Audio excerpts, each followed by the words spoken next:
নমস্কাৰ, আপোনালোকক স্বাগতম জনাইছোঁ আমাৰ চেনেলত। আজি আপোনালোকৰ বাবে লৈছোঁ এটা অতি গুৰুত্বপূৰ্ণ ভিডিঅ'। ৰাজ্যিক কেবিনেটৰ গুৰুত্বপূৰ্ণ সিদ্ধান্ত, ছাত্ৰ ছাত্ৰীয়ে লাভ কৰিব স্কুটি আৰু চাইকেল। নৱম শ্ৰেণীৰ ছাত্ৰ ছাত্ৰীয়ে পাব চাইকেল আৰু উচ্চতৰ মাধ্যমিক উত্তীৰ্ণই পাব স্কুটি। এই সবিশেষ ভিডিঅ' আপোনালোকৰ বাবে লৈ আহিছোঁ। সম্পূৰ্ণকৈ আপোনালোকে ভিডিঅ'টো চাবলৈ নাপাহৰিব, তেতিয়াই কথাখিনি আপোনালোকে সম্পূৰ্ণকৈ গম পাব।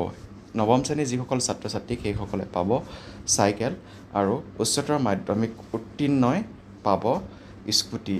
আৰু কোনসকল ছাত্ৰ ছাত্ৰীয়ে পাব স্কুটি সেই বিষয়ে আজি আপোনালোকৰ এই ভিডিঅ'টোত কৈ আছোঁ। আৰু স্কুটি দিয়াৰ যিটো ৰুল ৰেগুলেশ্যন আছিলে সেইখিনি অহা বছৰৰ পৰা সলনি হ'ব।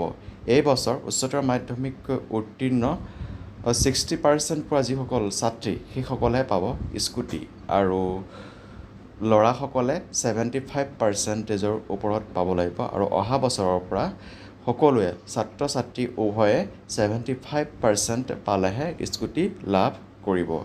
এয়া আছিলে আজিৰ ভিডিঅ'টোৰ এটা অতি গুৰুত্বপূৰ্ণ খবৰ। আপোনালোকে যিমান পাৰে ভিডিঅ'টো শ্বেয়াৰ কৰি দিয়ক, যাতে সকলো ছাত্ৰ ছাত্ৰীয়ে এই খবৰটো পায়। আজিলৈ ভিডিঅ'টো ইমানতে সামৰণি মাৰিছোঁ। ধন্যবাদ।